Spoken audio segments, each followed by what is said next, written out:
નમસ્કાર મિત્રો, કેમ છો બધા? મજામાં? ઘરે બેઠા બેઠા વિડીયો જોતા હશો. જોયું અને કંઈ ના સમજાય તો કહેજો. તો ચાલો, ભાષાની જે ગાડી પર મેં તમને બેસાડ્યા હતા એ ગાડીમાંથી આપણે એક બે સ્ટેશનો પાર કર્યા છીએ. હવે એક બીજું આગળનું નવું સ્ટેશન આપણે જઈએ, બરાબર છે? જેમ કે આપણે ભાષાની વ્યાખ્યા શીખ્યા, ભાષાના વિવિધ અર્થો શીખ્યા, ભાષાના કાર્યો શીખ્યા, માનવ સમાજ માટે ભાષા કઈ રીતે ઉપયોગી છે એ અંગે આપણે કામ કર્યું. તો આપણે મિત્રો આજે એક નવો મુદ્દો ચર્ચવાના છીએ. એ નવા મુદ્દા અંગે આપણે તમે જાણતા જશો, ભણેલા જશો, કાં તો તમારા વ્યવહારની અંદર ઉપયોગમાં આવ્યું જશે. એ વિશે આપણે આજે ચર્ચા કરવાના છે. તો ચાલો મિત્રો, આજે આપણે ભણવાના છીએ ભાષા અને વાણી. ભાષા અને વાણી વચ્ચે કેવો તફાવત રહેલો છે, ભાષા શું છે, વાણી શું છે, એના વિશે આપણે ખ્યાલ મેળવવાનો છે. તમને અગાઉના વિડીયો પરથી ખબર પડી ગઈ હશે કે ભાષા એટલે શું. ભાષા એ શું છે? ધ્વનિ સંકેતોની વ્યવસ્થા છે, યાદૃચ્છિક ધ્વનિ સંકેતોની વ્યવસ્થા છે, જેના દ્વારા વ્યક્તિ, મનુષ્ય વિચારોનો આદાન પ્રદાન કરી શકે છે, પ્રત્યાયન કરી શકે છે, સંદેશા વ્યવહાર સાધી શકે છે. અને ભાષા એક નક્કર પદાર્થ છે જેના વિશે જે સાહજિક છે, કુદરતી નથી, પરંતુ કેવું છે, મનુષ્યએ નિર્માણ કરેલું સ્વરૂપ છે. એ રીતે આપણે જાણ્યા હતા કે ભાષા એ લેંગ્વેજ, અંગ્રેજીમાં એને આપણે કહીએ છીએ લેંગ્વેજ, બરાબર? આ તો તમને ખ્યાલ હશે જ બધાને કે ભાષા, બરાબર? ભાષા વિશે આપણે ખ્યાલ મેળવ્યો. હવે આપણે એક બીજો નવો ખ્યાલ મેળવવાનો છે. ભાષાને તફાવત આપણે શાની સાથે કરવાના છે? વાણી સાથે કરવાના છે. તો મિત્રો, કોને વાણી કહેવાય અને કોને ભાષા કહેવાય? આ બે તફાવત વિશે તમને કંઈ ખ્યાલ હશે, ખબર છે કે વાણી કોને કહેવાય, ભાષા કોને કહેવાય? કેટલાકને તો એવું લાગતું છે કે ભાષા અને વાણી બંને સરખા જ છે, એવું થતું હશે ને મનમાં પ્રશ્ન. તો કોને કહેવાતું હશે વાણી અને કોને કહેવાતું હશે ભાષા? તો મિત્રો, જોઈએ આપણે કે વાણી જે છે ને, વાણી વ્યક્તિનું વૈયક્તિક સ્વરૂપ છે. કેવું સ્વરૂપ છે? વૈયક્તિક સ્વરૂપ છે. વાણીને આપણે અંગ્રેજીમાં સ્પીચ કહીએ છીએ. શું કહીએ છીએ? સ્પીચ. એટલે વાણી જે છે એ મનુષ્યનું, વ્યક્તિનું વૈયક્તિક સ્વરૂપ છે. જ્યારે ભાષા એનું વ્યક્તિગત સ્વરૂપ નથી, એનું સામાજિક સ્વરૂપ છે, બરાબર? એટલે વાણી વૈયક્તિક સ્વરૂપ છે એ કઈ રીતે કહી શકાય અને ભાષા સામાજિક સ્વરૂપ છે એ કઈ રીતે કહી શકાય? કઈ ખ્યાલ, કઈ સમજણ?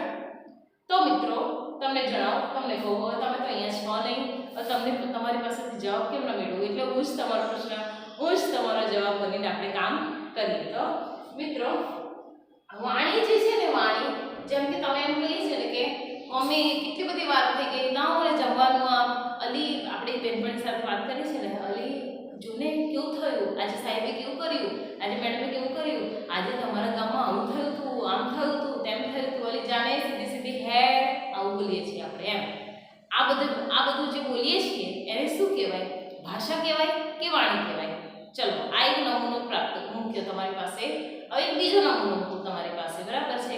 કે એક બીજો નમૂનો તમારી પાસે મૂકી તો તમને એમ કહું કે ભાષાને હજુ આપણે વાણી અને લેખન જુદી પાડવાની રહેશે.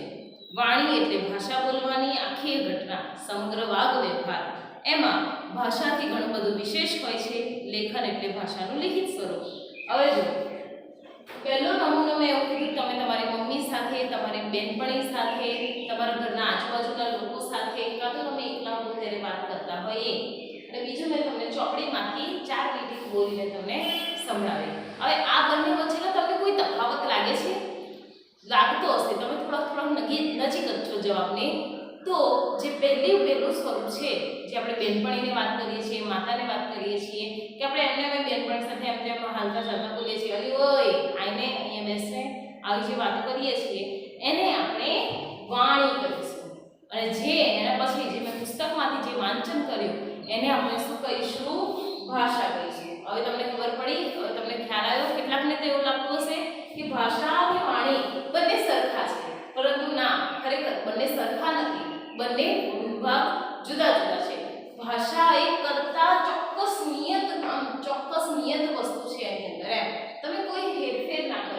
ફેરફાર ન કરી શકો એ રીતે. એટલે ભાષા કર્તા, કર્મ, ક્રિયાપદ અને ચોક્કસ વ્યવસ્થા છે. શું છે? કર્તા, કર્મ, ક્રિયાપદ એવી ચોક્કસ વ્યવસ્થા છે. જ્યારે વાણી જે છે એ વાણી આવી ચોક્કસ વ્યવસ્થા નથી. આપણે ચોક્કસ વ્યવસ્થા કહીએ તો કેવી રીતે કહીએ? તો જેમ કે કર્તા તો કે હિના, કર્મ તો આપણે કહીએ કે હિના જમવાનું બનાવે છે. બરાબર, આપણે એવું લખ્યું કે હિના જમવાનું બનાવે છે. હવે આ છે આપણું ભાષાનું ઉદાહરણ. શાનું ઉદાહરણ છે?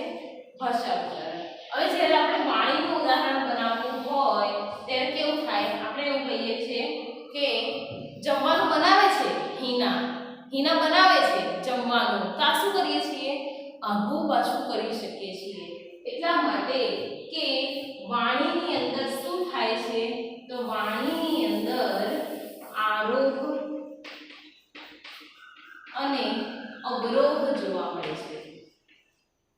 ભાષામાં બી જોવા મળે છે, પણ ભાષા કરતા વાણીની અંદરના આરોહ અને અવરોહ જોવા મળે છે. પણ કેવા જોવા મળે છે? તો કે અણધાર્યા જોવા મળે છે. બરાબર, કેવા જોવા મળે છે? અણધાર્યા જોવા મળે છે. એટલે કે સ્પીચ એટલે કે વાણીની અંદરના આરોહ અવરોહ જોવા મળે છે. એ પણ કેવા? અણધાર્યા. વાણીની અંદર અણધાર્યા પલટાઓ પણ આવે છે. વાણીની અંદર સૂર, બરાબર છે, એ સૂર તમારો ઉપર નીચે થતો હોય છે એ રીતે. એટલે વાણીની અંદર અણધાર્યા પલટાઓ બધા આવ્યા કરે છે અને સૂર ઉપર નીચે થતો હોય છે. જેમ કે ઓય કઈ છું, કેટલી વાર, તો શું થયું? સૂર ઊંચો થઈ ગયો. બરાબર છે. સાહેબ લડે તો સાહેબ મને માફ કરી દેજો, સાહેબ મને માફ કરી દેજો. આ શું થયું? સૂર નીચે થઈ ગયો. એટલે આ રીતે એટલે વાણીની અંદર સૂરની અંદર પણ સૂર ઊંચો નીચો થતો રહે છે. બરાબર છે. ત્રીજું તમે મુદ્દો તો વાણીની અંદરના શબ્દો, વાણીની અંદરના જે શબ્દો હોય છે એ ખૂબ જ સરળ હોય છે. બરાબર છે. એને કોઈ પણ એકદમ ભાષા ચોક્કસ ચુસ્ત રીતે કહેવાનું હોતું નથી. એમ કે મને ખાવા આપ, આપણે એવું કહીએ છીએ. એમ મને જમવાનું આપ, આપણે એવું ઓછું બોલીએ છીએ. આપણે મને ખાવાનું આપ એવું બોલીએ છીએ. એમ આપણે રસ્તા ઉપર ચાલતા હોઈએ ને ત્યારે કહે છે હેન્ડને જલ્દી જલ્દી એવું કહીએ છીએ. એમ આપણે એવું નહીં કહેતા ચાલો જલ્દી જલ્દી, આવી ભાષા બોલીએ છીએ ના, નથી બોલતા. એમ એટલે વાણીય વૈયક્તિક સ્વરૂપ આ રીતે છે. જેમ કે આપણે 30 વિદ્યાર્થીનીઓનો વર્ગ બેઠો છે. આ 30 વિદ્યાર્થીનીઓ હોય, 30 વિદ્યાર્થીનીઓ દરેક પોતાનું વૈયક્તિક સ્વરૂપ હોય. જેમ કે ખૂબ જલ્દી જલ્દી બોલે, બરોબર છે, આ રીતે. પછી ખૂબ ધીમે ધીમે બોલે, આવી રીતે. પછી ખૂબ બહુ ધીમું બોલે, થોડું ઉપર બોલે, એવું બોલે. કોકનો અવાજ પાતળો હોય, કોકનો અવાજ જાડો હોય, એવી રીતે બોલે. ખૂબ બેનપણી બોલતી હોય ને જલ્દી જલ્દી બોલી જાય. આજે શું છે? આમ છે, ખાવાનું શું પીવાનું છે, આમ તેમ. પેલું તમે જોયું હશે પેલું તારક મહેતાની અંદર દયા ઉપર બોલે તો કેટલું જલ્દી જલ્દી બોલી જાય છે. પછી અમુક વાર કેવું ધીમું ધીમું બોલે છે, આવી રીતે. એમ એટલે અમુક લોકો કેવા હોય જલ્દી જલ્દી બોલી જતા હશે. તમારી બેનપણીઓમાંથી હશે કેટલી બેનપણીઓ, તો તમે એવું કહેતા કે આ તો શું જલ્દી જલ્દી બોલી જાય છે, કશી ખબર જ નથી પડતી. કદાચ તમને મારો એક્સપિરિયન્સ પણ એવો થતો હશે કે મેડમ બહુ જલ્દી જલ્દી ભણાવે છે, કશું ખબર જ નહીં પડતી, આવું થતું હશે. પણ શું કરી વળી એવી રીતે. પછી બીજું શું થાય છે? એમ કે જલ્દી જલ્દી બોલે, કોક ધીમે ધીમે બોલતું હશે, કોક ગામમાંથી આવતું હશે, કોક આજુબાજુના વિસ્તારમાંથી આવતું હશે, તો એવું બોલતું હશે કે લાઈને પાણી આપને કેટલી વાર કરું છું. પછી પેલી કહેશે માં તો ખેતરે જવું છે કે છે. એમ એટલે પેલી ખેતરે જવાનું. એટલે આવી બધા જ વ્યક્તિઓ હશે, એ બધા જ વ્યક્તિઓની વાણી શું હશે? બધાની અલગ અલગ હશે. 30 વ્યક્તિની અલગ હશે. એમ 30 વ્યક્તિઓને છોડીને તમે આખી વિશ્વની અંદર, આખી દુનિયાની અંદર જે કોઈ પણ વ્યક્તિ પાસે જશો એ બધાની વાણી શું હોય છે? જુદી જુદી હોય છે. એક સરખી વાણી જોવા મળતી નથી. જ્યારે ભાષા જે છે એ ભાષા એ શું જોવા મળે છે? સરખી. જેમ કે તમે 30 વિદ્યાર્થીનીઓ કઈ ભાષા ભણો છો? ગુજરાતી ભાષા ભણો છો. તો ગુજરાતી ભાષા ભણો છો તો તમે કઈ ભાષામાં તમે પેપર લખશો? તો ગુજરાતીમાં લખશો. બરાબર છે. તમારા સમગ્ર માટે, તમારા બધા માટે એક સરખું વસ્તુ જે છે એ ભાષા છે. જ્યારે તમારા બધાનું વ્યક્તિત્વ, પોતીકું વ્યક્તિત્વ વાણી છે. એટલે ભાષા અને વાણી વચ્ચેનો આ રીતનો તફાવત જોવા મળે. પછી ભાષા અને વાણી વચ્ચે અનેક સ્તરીઓ હોય છે. એમ વાણી કેવા હોય છે? અનેક સ્તરીઓ દર્શાવે છે, અનેક સ્તર બતાવે છે. જેમ કે બાળક નાનું હોય છે, ત્યારે નાનું બાળક પાણી પીવું હોય તો શું બોલે? નાનું બાળક પાણી પીવું તો શું બોલે? ભૂ પીવું છે એવું કહીએ આપણે. એમ કે લે બેટા ભૂ પી દે એવું કહીએ. એટલે ભૂ પીવાનું હોય એટલે પહેલા તો આમ ઈશારા કરતા શીખે, પછી ભૂ પીવું છે એવું કે, પછી ધીમે ધીમે મોટો થાય, સ્કૂલમાં જાય, સ્કૂલમાંથી પછી સ્કૂલમાં જઈને 10મા 11મા 12મા કોલેજમાં આવી રીતે આવે. હવે તમે અત્યારે મોટા થઈ ગયા છો ત્યારે તમે અત્યારે બોલો છો કે મમ્મી મને ભૂ પીવું છે, સર હું ભૂ પીવા જાઉં, એવું બોલો છો? નથી બોલતા ને. તો વાણી એ અનેક સ્તરીઓ ધરાવે છે. એ શું કરે છે?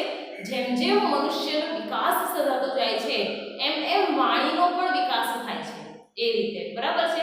બાળક નાનું હોય તો એની પાસે ઓછા શબ્દો હોય, જેમ જેમ મોટું થાય ને એની પાસે વધુ ને વધુ શબ્દ મંડળ ભેગું થાય છે અને એની વાણી શું થાય છે? વધુ ને વધુ સમૃદ્ધ બને છે. એ રીતે હવે એક બીજી વસ્તુ કહું કે ભાષામાંથી વાણી આવી છે કે વાણીમાંથી ભાષા આવી છે? કેવો પ્રશ્ન તમને મેં પૂછ્યો. જો કે ભાષા જે છે ને, ભાષા એમાંથી વાણી આવી છે કે વાણીમાંથી ભાષા આવેલી છે? તો જો હું તમને કહું કે ભાષા અને વાણી વચ્ચેનો બહુ જ નજીકનો સંબંધ રહેલો છે. આપણે જે કોઈ શબ્દો બોલીએ છીએ એ વાણીના અનેક શબ્દો શું થઈ શકે છે? ભાષા બની શકે છે. પરંતુ ભાષા વાણી બની શકે છે એવું બનતું નથી. બરાબર છે.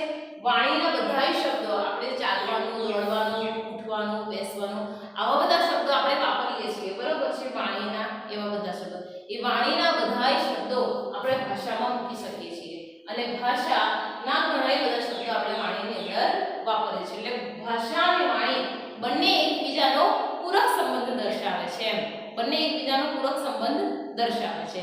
હા, પરંતુ વાણી કરતાં ભાષા ચડિયાતી અને ભાષા કરતાં વાણી ચડિયાતી એવું બંનેમાંથી એક પણ નથી. જેટલો ભાષાનો અભ્યાસ થયો છે એટલો વાણીનો અભ્યાસ નથી થયો, પરંતુ વાણી પણ પોતીકી રીતે છે. વાણીનું પણ અસ્તિત્વ રહેલું છે. જ્યાં સુધી વાણીનું અસ્તિત્વ રહેશે ત્યાં સુધી ભાષાનું અસ્તિત્વ રહેશે, જ્યાં સુધી ભાષાનું અસ્તિત્વ રહેશે ત્યાં સુધી વાણીનું અસ્તિત્વ રહેશે. ખબર પડી? ખ્યાલ આવ્યો? એટલે ભાષા અને વાણી વચ્ચેનો શું કહેવાય? સંબંધ પૂરક સંબંધ કહેવાય છે. બરાબર છે. એકબીજાને પોષક સંબંધ ધરાવે છે. ત્યારબાદ વાણીની અંદર શું હોય છે? અણધાર્યા પલટાઓ આવે છે. એનો સુર આરોપ અવરોહ આપણે કરી શકીએ છીએ. વાણીની અંદર અનેક સ્તર ધરાવે છે. બરાબર છે. વાણીની અંદર શબ્દોને આપણે આગા પાછા કરી શકીએ છીએ. જેમ કે આપણે ભાષાની અંદર વાપરીએ છીએ તો ભાષાની અંદર એવું કહીએ કે કૂતરાની પૂંછડી, આવો શબ્દ આપણે ભાષામાં વાપરીએ છીએ. બરાબર છે. તો આ શબ્દ આપણે ભાષાની અંદર આપણે જ્યારે વાણીની અંદર આપણે બોલીએ તો આપણે આવું બોલી દઈએ છીએ કોકવાર એમ કે પૂંછડીનું કૂતરું. બરાબર છે. આવું શબ્દ આપણે વાપરી દઈએ છીએ.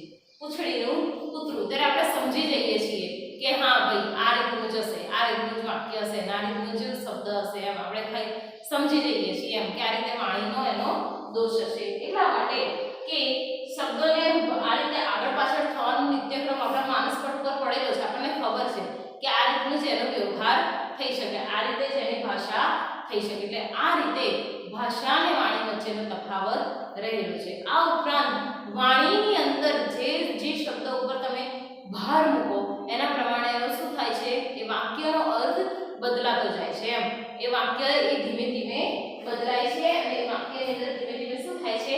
પરિવર્તનશીલતા પામે છે. જેમ કે હું તમને બતાવું.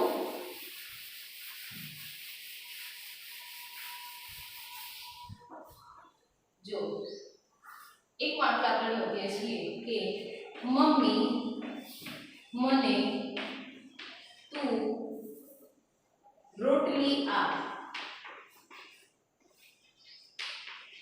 શું લખ્યું આપણે વાક્ય? મમ્મી મને તું રોટલી આપ. ચલો અહીંયા કોનું સૂચન કરે છે? કોણ કહે છે? મમ્મી મને તું રોટલી આપ એટલે તમે જ. બરાબર છે. અહીંયા મને ની જગ્યાએ તમારે તમારું નામ રાખવાનું. બરાબર છે. હિના એવું કહે છે મમ્મીને કે મને તું રોટલી આપ. હવે કોને કહે છે? મમ્મીને. મમ્મી સિવાય કોઈ બીજાને નહીં, પપ્પાને નહીં, કાકાને નહીં, દાદાને નહીં, ફુવાને નહીં, કોઈને નહીં, માત્ર ને માત્ર મમ્મીને કહે છે. બરાબર છે. કોણ કહે છે? તો હિના કહે છે. હિના કહે છે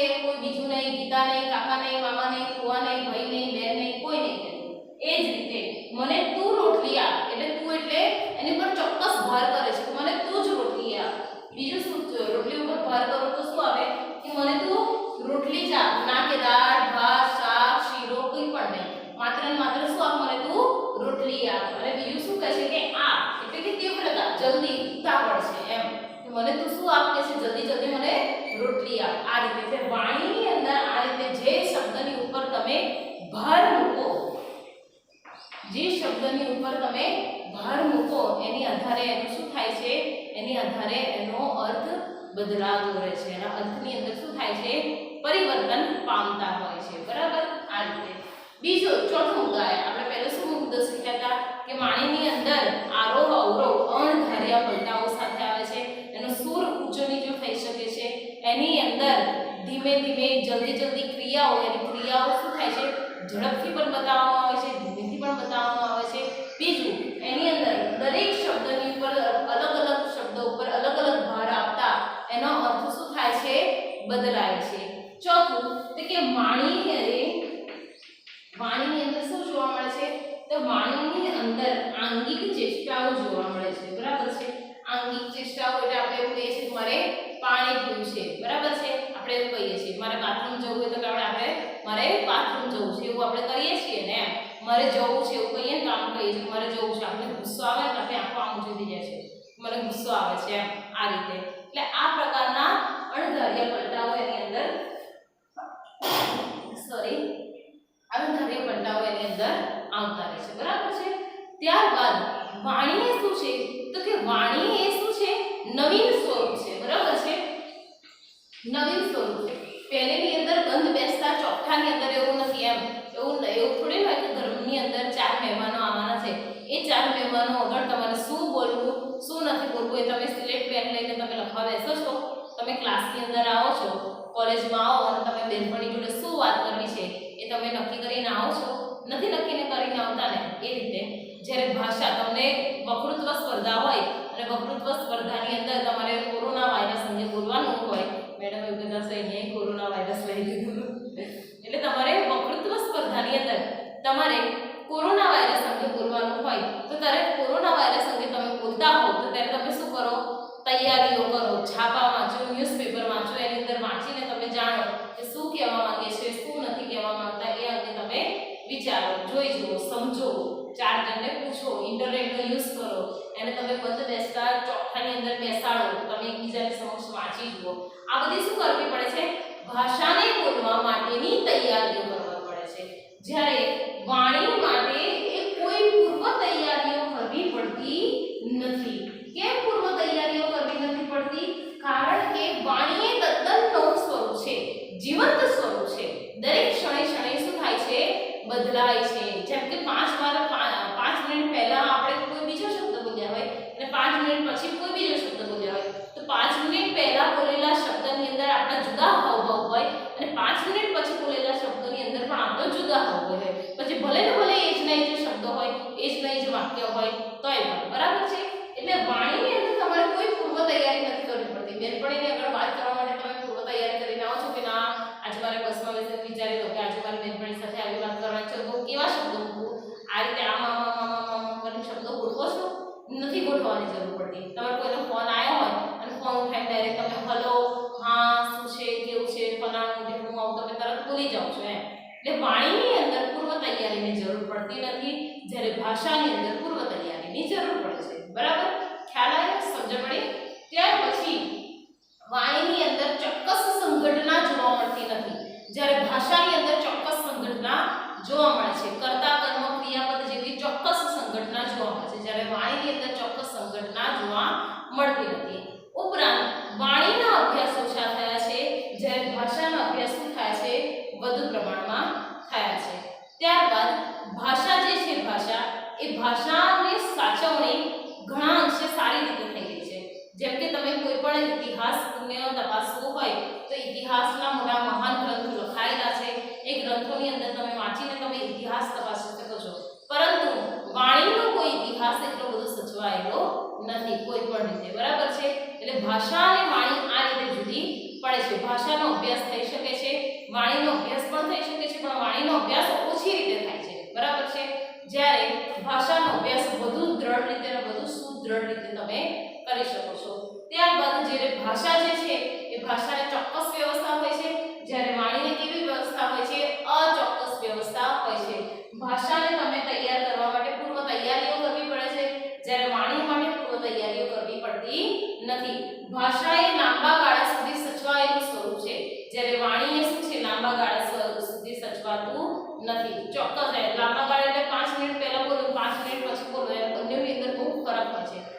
ફેર હોય છે. એટલે ભાષા અને વાણી વચ્ચેનો આ રીતનો તફાવત રહેલો છે. આશા છે કે તમને સમજાયું હશે, ખબર પડી હશે. એટલે આ રીતે ભાષા અને વાણી બંને અલગ અલગ સ્વરૂપ છે, એક સ્વરૂપ નથી. ભાષા અને વાણી અંગેનો આ રીતે ભાષાની અંદર ઘણા બધા વિદ્વાનોએ અભ્યાસ કર્યો છે, જ્યારે વાણીની અંદર બહુ ઓછા વિદ્વાનોએ અભ્યાસ કર્યો છે, પણ કર્યો છે. ભાષાને આપણે લેંગ્વેજ કહી શકીએ છીએ, વાણીને આપણે સ્પીચ કહીએ છીએ. એટલે આ રીતે બંનેનો અભ્યાસ કરી શકીએ છીએ, બંનેની વચ્ચેનો તફાવત થઈ શકે છે. એટલે શાંતિથી વાંચજો, સમજજો, સાંભળજો. કંઈ ના સમજાય તો કોમેન્ટ કરજો, અને જે કંઈ પણ અંદર તમને કંઈ ભૂલ લાગતી હોય, તમને કંઈ કચાશ લાગતી હોય તો તમે ગ્રુપની અંદર મેસેજ કરીને જણાવી શકો છો. ઓકે, તો આવજો. Thank you. ઘરે રહેજો, સારી રીતે અને સુરક્ષિત રહેજો, અને બહુ જ ખુશમાં અને પ્રસન્ન ચિત્તે રહેજો. ઓકે, ચલો આવજો. Thank you.